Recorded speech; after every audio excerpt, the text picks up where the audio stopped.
gen. Jadi teman-teman yang maaf ya, kalau mungkin ada Anda ketemu dengan orang-orang yang kena kanker, sebenarnya kanker tuh ngobatinnya relatif gampang.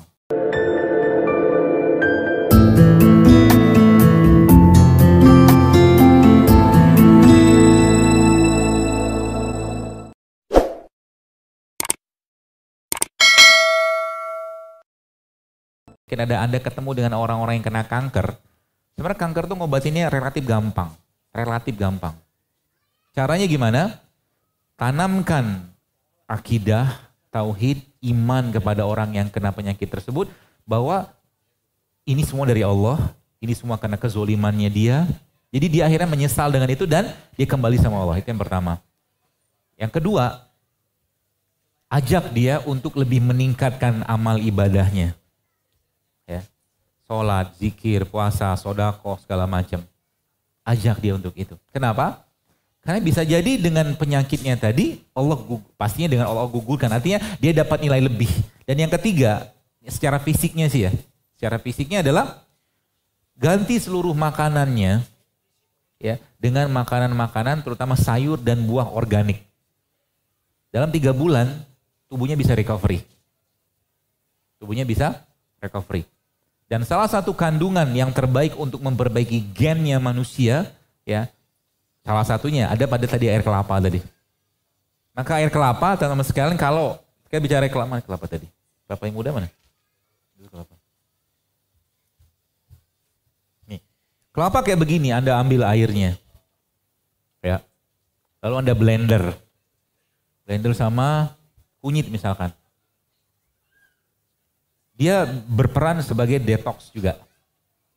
Caranya gimana? Mau dicatat? Caranya gini. Ini air kelapa. Tapi air kelapa yang paling bagus adalah air kelapa yang muda banget, yang dagingnya masih halus. Ya. Toppingnya dia bisa Anda ganti dengan berbagai macam rimpang. Toppingnya. Caranya Anda ambil air kelapa sama dagingnya tadi. Lalu Anda blender. Lalu masukkan di sana misalkan Anda pengen ngobatin bukan ngobatin. Kita ingin membersihkan liver, lambung segala macam. Caranya gimana? Nah, air kelapa ini kayak begini nih. Anda ambil airnya, lalu Anda blender sama beliau ini. Boleh nggak ditambah yang lain? Boleh. Anda mau tambahkan jahe juga nggak apa-apa. Bolehkah tambah yang lain? Boleh. Anda tambahkan dengan kurma buat lebih manis juga boleh. Lalu ada lalunya. Setelah di blender katakanlah jadi dalam satu gelas kayak begini, ya teman-teman, kita tunggu dia untuk mengendap dulu. Lalu Anda ambil baskom ya. Baskom ini gelas yang tadi air kelapa tadi, katakanlah mungkin 300-400 ml ya. Anda letakkan di atas baskomnya. Kebayang? Kebayang nggak? Lemes gitu? Kebayang lah ya. Di sekitar baskom ini, Anda kasih es. Kebayang? Di sekitarnya, di dalam ya, bukan di luar. 6 jam lagi, 6 jam kemudian, kan dingin ini. Anda minum yang bagian tengahnya. Kebayang? Kan dia kan turun tuh sebagian. Endapan, surnatannya. Yang Anda minum yang bagian tengahnya. Ya, yang Anda minum bagian tengahnya. Pola ini bisa kita pakai bahkan untuk mengobati orang-orang yang kanker sekalipun. Karena asam amino pada air kelapa tuh efeknya luar biasa. Apalagi kita tambahkan dengan tadi rimpang. Jadi boleh diganti nggak itunya toppingannya? Boleh. Toppingannya boleh diganti. Jadi teman-teman bisa ganti dengan berbagai macam rimpang. Atau mungkin Anda bisa campurkan dengan, kalau saya lebih senang rimpang, karena rimpang itu kan kayak kunyit, jahe, kencur gitu loh. Ya, itu bisa Anda topping tiap hari. Dan jangan lupakan kurma. Jadi setiap Anda ngeblender itu, ya masukkan kurma di sana. Itu efeknya bagus banget. Membersihkan badan, termasuk nanti teman-teman yang sudah mulai biasakan untuk tidak lagi mengkonsumsi minuman, makanan kemasan, ini pilihan juga nih. Air kelapa muda, 1 hari aja kita, kalau orang hipertensi minum ya, itu bisa turun dalam waktu 3 bulan tensinya. Kenapa? Karena banyak sekali mineral-mineral yang ada pada dia yang menyeimbangkan. Dia bukan ngobati, dia menyeimbangkan kembali. Ya, menyeimbangkan tubuh kita. Ntar saya lihatin slide-nya dulu. Itu baru air kelapa. Nah, kemudian itu sudah ya? Coba deh. Masukin aja. Nah, kita mau bikin nih jus tempe. Ya tempe di jus gitu doang sih sebenarnya. Tapi efeknya bagus. Maksudnya kasih air ya. Iya.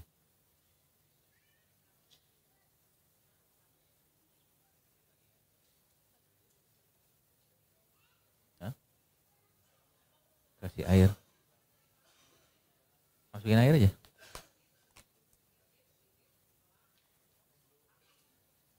Kurmanya sama bijinya nggak? Enggak. Ya, nggak, biar nggak keliru ya. Memang nggak sama bijinya karena bijinya keras. Nanti blendernya rusak.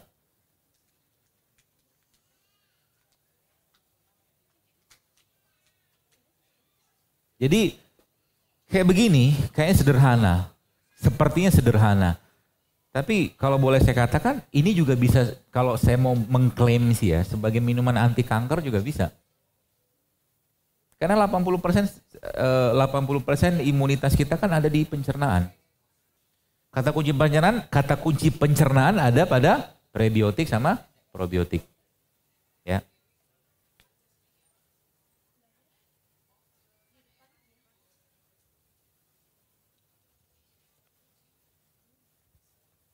Kita tambahkan jahe sedikit.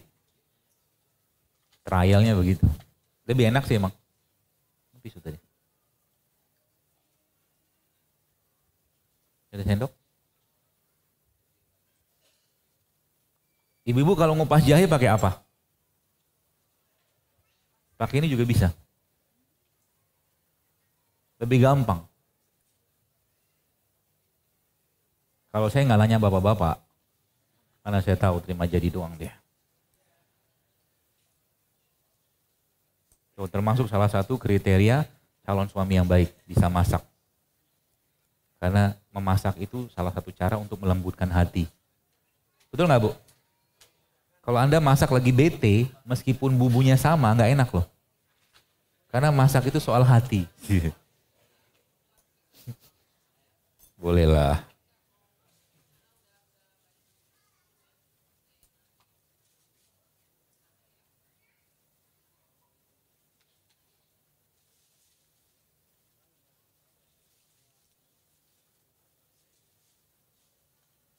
Ya, pencet. Aku tutup loh.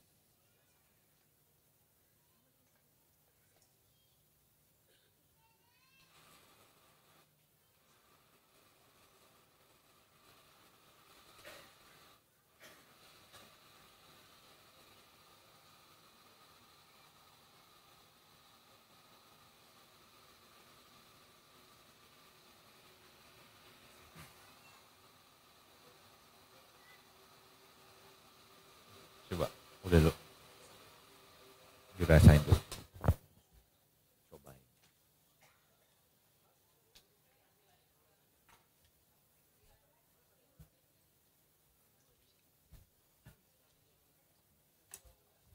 Kurang manis. Sama madu aja deh. Jadi susu tempe sih saya bilang. Ini bisa sebagai alternatif pengganti susu bayi yang kemasan. Jadi kalau ibu-ibu mungkin mau anaknya diganti susunya, ya susu tempe juga bisa, ya jus tempe lah ya. Atau kalau enggak jus beras juga bisa, atau susu beras juga bisa. Pernah nyobain beras di blender? Tapi beras yang organik ya. Bisa juga buat pengganti susu. Ya, atau kalau enggak susu-susu yang dari kacang-kacangan seperti almond, walnut gitu juga bisa. Gak apa-apa lah, sedikit harganya lebih tinggi kan. Deh.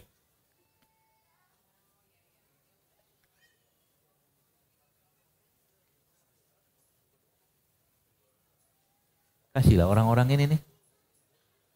Sepertinya mau. Mau kan?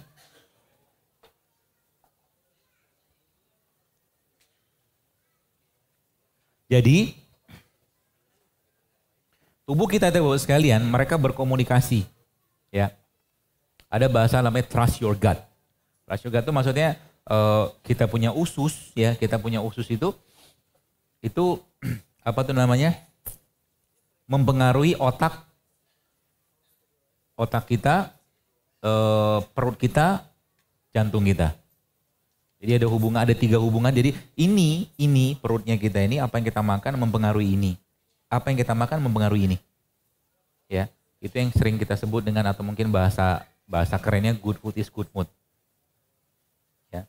Maka kalau pengen dapatkan sense, jadi bukan hanya cuman dapatkan mood yang baik, tapi dia ada banyak kandungan lah, mikronutrien yang ada pada situ. Termasuk sebenarnya kayak minuman-minuman kayak begini. Dia bukan cuma sekedar minuman, tapi teman-teman pahami ya, bahwa kalau kita sudah mulai memahami konsep-konsep ini, maka kita akan mulai berpikir pada ranah di mana let the food be your medicine. Jadi makanan yang kita makan itu akan jadi obat buat tubuh kita. Minuman juga sama. Orang-orang yang katakanlah tiap hari membiasakan misalkan minum serai, minum kencur, minum mulawak atau minum air ketumbar seperti itu, dia sedang mempersiapkan badannya atau membersihkan badannya. Beda sama orang yang makan minumnya bermasalah. Ya, jadi saran saya mulai sekarang, kalau Anda pengen punya, pastinya pengen sih ya. Tapi pengennya kan tidak cukup dengan sekedar pengen, tapi kita harus buktikan gitu loh. Kalau pengen punya badan yang lebih baik, ya perbaiki si piringnya. Enak. Coba diminum.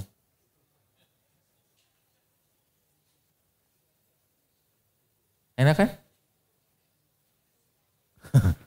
Saya liatin mukanya gitu, saya khawatir. Dia bilang enak dok.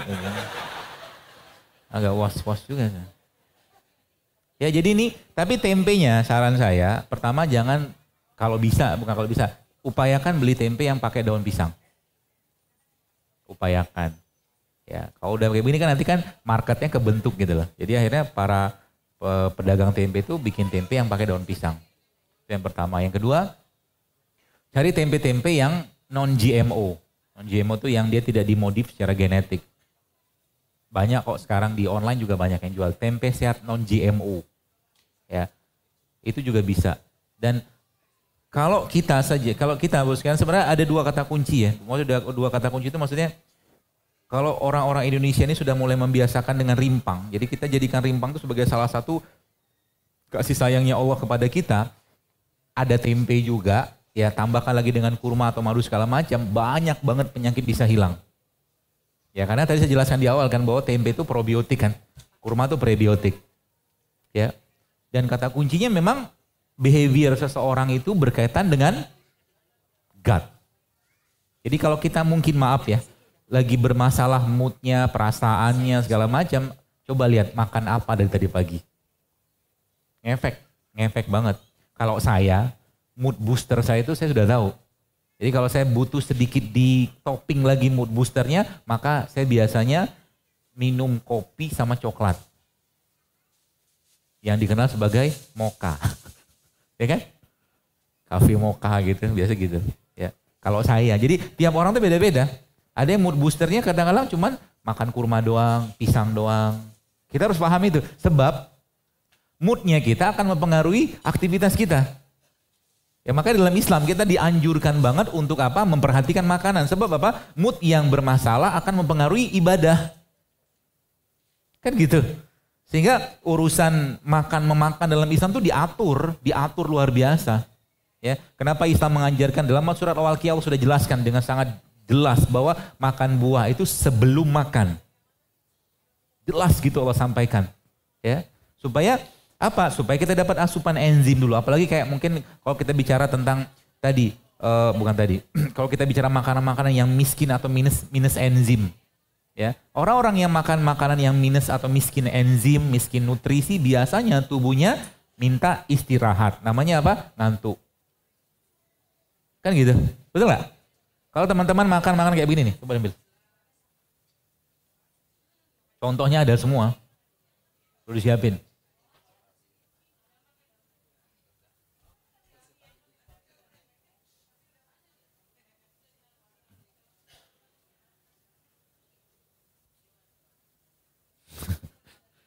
Kayak begini, tet. Gak kelihatan ya. Atau gini lah nih. Saya bukan anti makanan ini ya. Jangan dipelintir. Maksudnya saya pengen kasih tahu aja. Dari dulu cuma orang penduduk ini juga makan kayak beginian gitu loh. Cuman bedanya sama kita apa? Bedanya orang dulu habis makan bekerja. Naik sepeda, naik gunung. Kalau kita update status.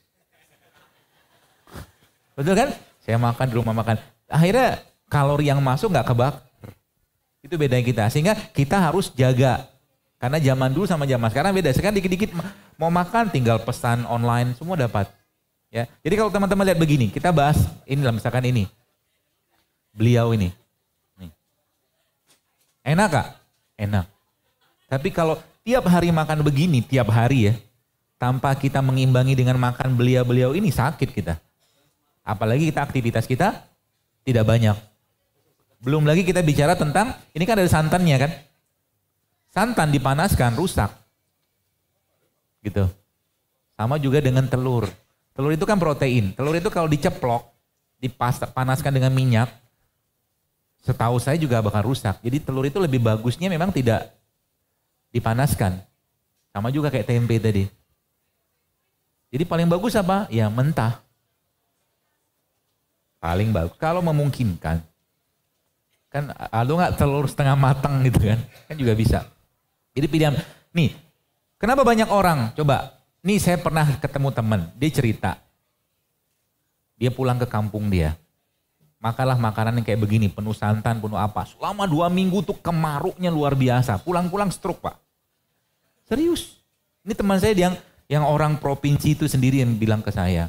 Saya tidak menyalahkan makanannya bukan. Karena dari dulu juga orang makannya begitu. Cuman kalau udah berlebihan, kita juga jarang makan buah. Saya makan begini nggak? Makan, cuman jarang banget. Kenapa? Ya kalau Anda makan makanan yang penuh santan seperti ini, Anda harus kuat juga makan di buah dan sayurnya. Gitu loh. Makanya ketika ini dimakan dan sudah tidak ada enzimnya lagi, apa yang terjadi? Tubuh minta istirahat kayak orang tidur malam tuh loh. Untuk memperbaiki enzim. Kan beda ceritanya kalau Anda makan buah. Coba Anda makan buah gitu kan, Anda makan jeruk, Anda makan begini, ngantuk nggak? Enggak. Kalau memang ngantuk sih ngantuk aja. Maksudnya dalam kondisi normal ya. Gak ngantuk kita. Kenapa? Dia punya dia punya bahan yang kita perlukan yang ada pada usus kita masih banyak di sini. Kalau ini kan sudah habis semua. Nasi misalkan, nasi begini masalah nggak? Masalah. Kenapa masalah? Karena miskin nutrisi kan. Kenapa miskin nutrisi? Ya karena udah dibuang semua. Jadi kalau teman-teman, ya kalau boleh saya sarankan, kalau Anda disuguhin nasi sama bekatulnya, sekamnya itu, kalau saya lebih memilih makan bekatulnya. Kenapa? Karena masih banyak seratnya di sana. Nasi sedikit aja kalau memang butuh nasi ya. Sisanya bekatul kulit ari beras tuh loh. Kan namanya bekatul atau sekam kan. Makanya ayam kampung kan sehat-sehat. Karena makan bekatul kan? Manusianya makan apa? Enggak. Manusia makan nasinya gitu kan? Sekali-sekali cobalah makan bersama mereka. Rasakan nikmatnya bekatul. Bisa dibikin itu kok. Kue-kue gitu kan. Itu kan non gluten. Bekatul tuh non gluten loh. Makanya harganya lebih mahal. Ya, kalau orang tahu. Ya, jadi non gluten. Kata kuncinya non gluten. Jadi mulai sekarang Bapak sekalian saya sih menyarankan begitu. Jadi perbaikilah perutnya, sayangi badan kita. Dengan cara apa? Mulai berkenalan dengan mereka-mereka ini nih. Dekatlah sama mereka ini. Nanti kehidupan kesehatan kita insya Allah lebih terjamin. Mood kita lebih baik, apalagi pandan. Bagi Anda yang mobilnya masih ada pewangi sintetik, saran saya ganti aja sama ini. Potong-potong, taruh di bawah mobilnya. Nanti wangi mobilnya. Nanti orang bilang ada sajian apa nih mobil gitu kan. Terus jawaban kita apa? Hidup sehat bro. Tapi memang iya, banyak mual-mual ketika masuk mobil tuh gara-gara pewangi sintetik. Coba aja. Karena hidup kayak begitu masuk langsung ke otak, pusing kita. Kalau saya lebih memilih mobil ya, nggak ada pewangi sekalian. Ya, nggak usah makan di mobil gitu kan nggak perlu. Tapi kalau memang butuh pewangi ya pandan salah satu itunya. Ya, pandan ini salah satu bukan anti ya. Salah satu sedatif atau penenang. Jadi kalau teman-teman malam misalkan butuh tidur lebih tenang gitu ya, lebih lelap, maka minum pandan. Pandannya nanti dipotong-potong gitu, masukin air panas, tunggu sebentar kasih madu, minum sebelum tidur. Juga bisa. Ya, pandan. Seperti itu. Lebih jam berapa ya? Lebih jam berapa? 11. Mau datang jawab.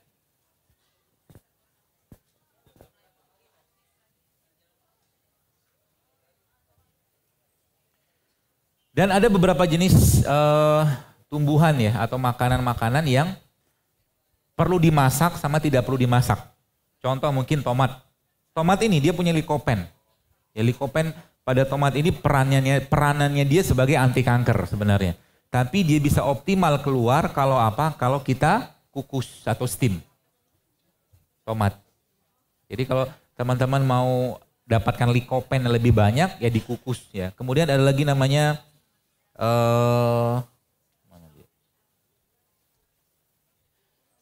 brokoli. Jadi brokoli itu ada satu bahan, ini brokoli, gede banget. Ya, ada satu bahan pada brokoli namanya sulforapan. Sulforapan yang ada pada brokoli ini kalau kita makan, Bapak sekalian, dia bisa masuk ke badan kita dan dia bisa mengautodetox. Cara mendapatkannya gimana? Anda bisa di steam atau dikukus atau dimentah kayak begini. Ya, jadi salah satu jus detox yang baik itu jus brokoli. Ya, bisa kita pakai itu. Kemudian yang gampang-gampang aja. Kemudian wortel. Wortel. Wortel ini ada beta karoten. Beta karoten pada wortelnya lebih baik, yang saya pahami ya. Lebih baik atau optimalnya keluar kalau dia dimasak. Wortel. Ya, kemudian ada namanya paprika. Paprika itu paling bagus dimakan mentah. Ya, mentah. Jangan dimasak, makan mentah. Ya, makan mentah juga lebih baik. Ya. Kemudian yang terakhir jamur. Ya, jamur. Jadi disinilah obatnya kita teman sekalian. Obat-obatan kita di sini dan hindari makanan ya atau hindari makanan-makanan yang sudah dipanaskan berulang. Ya, salah satu tips kita untuk hidup sehat adalah kalau mau makan, masak. Makan, habiskan. Jangan dipanaskan berulang-ulang. Semakin diulang-ulang dipanaskan, semakin enak. Betul? Namanya apa? Rendang. Tapi sehat nggak? Nggak sehat. Maka rendang memang diklaim sebagai salah satu makanan paling enak di dunia. Tidak apa-apa, kita terima aja. Ya alhamdulillah. Ya. Tapi saya menyarankan maksudnya kalau tiap hari makan rendang juga nggak bagus. Ya kenapa? Ada santannya kan. Apalagi kita jarang makan buah, jarang makan sayur, jarang minum air, repot juga nanti badannya. Ya. Kata kuncinya adalah 80% lifestyle kita ya lebih dominan yang sehat. 20% silakan cheating kalau mau cheating. Ya. Kalau Anda tanya sama saya misalkan dokter makan gorengan nggak? Makan tapi jarang. Dokter makan nasi padang? Makan tapi tidak makan nasinya. Kalau mungkin makan rendang itu pun jarang banget, berapa bulan sekali gitu. Tapi jarang-jarang. Saya makan, tetap makan. Tapi karena 80% yang saya makan lebih banyak yang membuat badan saya lebih sehat. Dan etalasenya yang kita makan adalah badan kita. Jadi mau kita ngomong kayak apapun, kalau seandainya badan kita tidak menunjukkan vitalitas atau mungkin badannya secara lemak bertambah, berat badan bertambah, ya berarti kita belum benar makannya. Ya, kalau udah benar makannya maka tubuh akan ngebalance sendiri. Dan cara paling mudah untuk mendapatkan manfaat itu adalah mulailah untuk jangan terlalu sering makan. Atau mungkin bahasa sederhananya, mari kita perbanyak puasa. Mari kita perbanyak puasa. Jadi sebagaimana Anda mungkin yang senang banget dengan makan-makanan yang gak sehat, maka puasa juga jadi salah satu cara kita untuk merasakan sensasi itu. Sehingga nanti satu piring yang isinya sabar, syukur, ikhlas, Tawadu jauh lebih kita butuhkan daripada satu piring yang isinya makanan sehat. Paham maksudnya?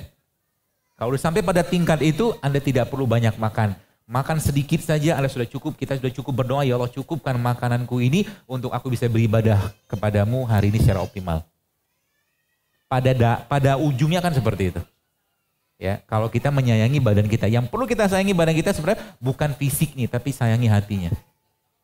Dan dalam Islam sendiri, baru sekali ibadah yang paling pertama kali kita kerjakan adalah ibadah hati. Ikhlas itu ibadah hati, ya nggak kelihatan, betul? Sabar itu ibadah hati. Tawadu, syukur itu ibadah hati semua. Bagaimana kita bisa mendapatkan ibadah hati yang baik kalau seandainya makan pun tidak baik, karena semua yang dimakan akan mempengaruhi sikap. Ya, maka mari kita jaga itu semua. Ya, mungkin begitu cukup dan paling akhir semoga Allah kumpulkan kita lagi nanti di surganya, surga Firdaus tanpa hisab. Kita tutup aja dengan doa kepada Allah. Subhanakallahumma bihamdik, asyhadu an la ilaha illa anta astaghfiruka wa atubu ilaik. Assalamualaikum.